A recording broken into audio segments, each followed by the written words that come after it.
सूर्य देव का ये राशि परिवर्तन आपने देखा होगा कि ज्यादातर राशियों के लिए बहुत अच्छा नहीं है।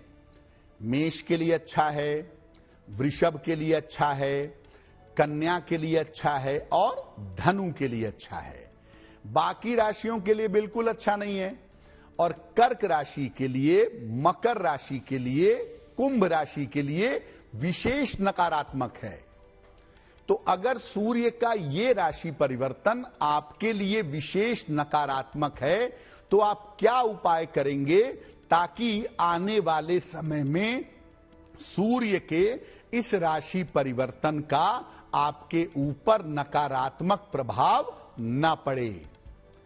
पहला काम, रोज सुबह सादा पानी, सादा जल, प्लेन वाटर सूर्य भगवान को समर्पित करेंगे 10 बजे के पहले स्नान करके।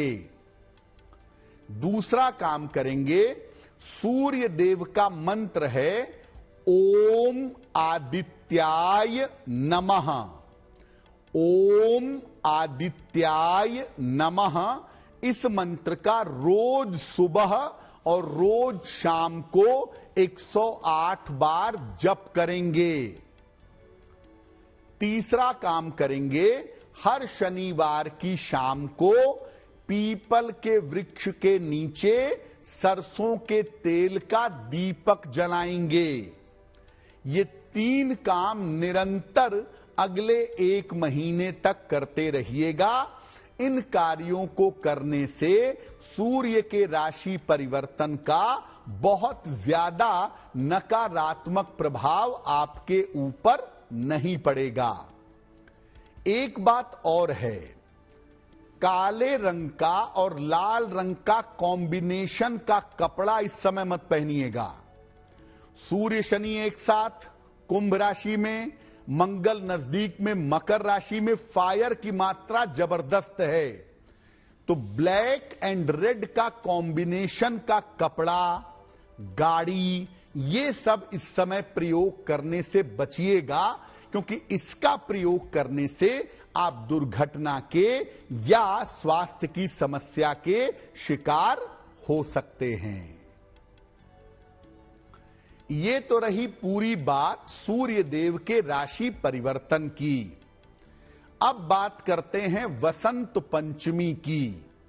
वसंत पंचमी भारतीय परंपरा में, हिंदू परंपरा में एक बहुत महत्वपूर्ण त्योहार है, बहुत ज्यादा इंपॉर्टेंट है।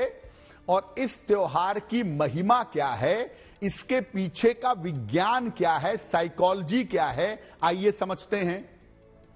देखिए, माघ मास के शुक्ल पक्ष की पंचमी तिथि को विद्या और बुद्धि की देवी मां सरस्वती की उपासना की जाती है।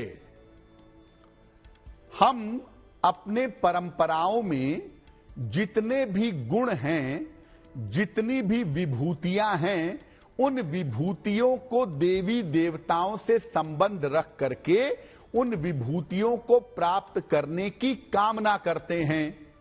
जैसे शक्ति के लिए हम मां दुर्गा की पूजा करते हैं, धन के लिए हम माता लक्ष्मी की पूजा करते हैं, उसी तरह से ज्ञान के लिए, विद्या बुद्धि के लिए मां सरस्वती की उपासना हम करते हैं।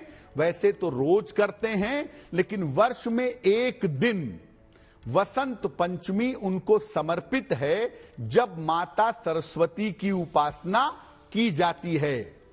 और इसी उपासना के पर्व को वसंत पंचमी कहते हैं।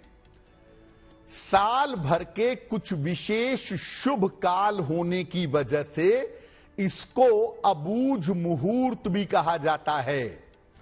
अबूझ मुहूर्त का मतलब ऐसा शुभ मुहूर्त जिसमें काम करने के लिए किसी गणना की, किसी कैलकुलेशन की जरूरत नहीं होती।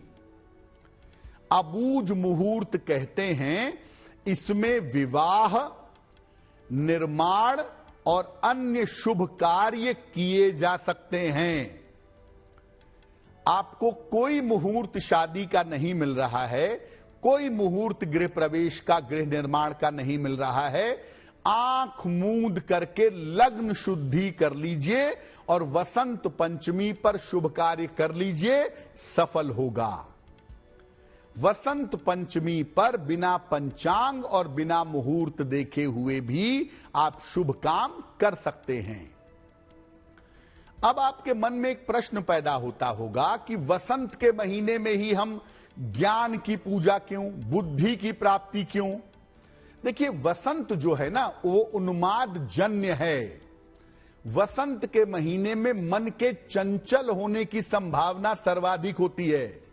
मन के भटकने की, मन के बिगड़ने की, मन के गलत ट्रैक पर जाने की, उन्माद जन्य होने की संभावना वसंत में सबसे ज्यादा होती है।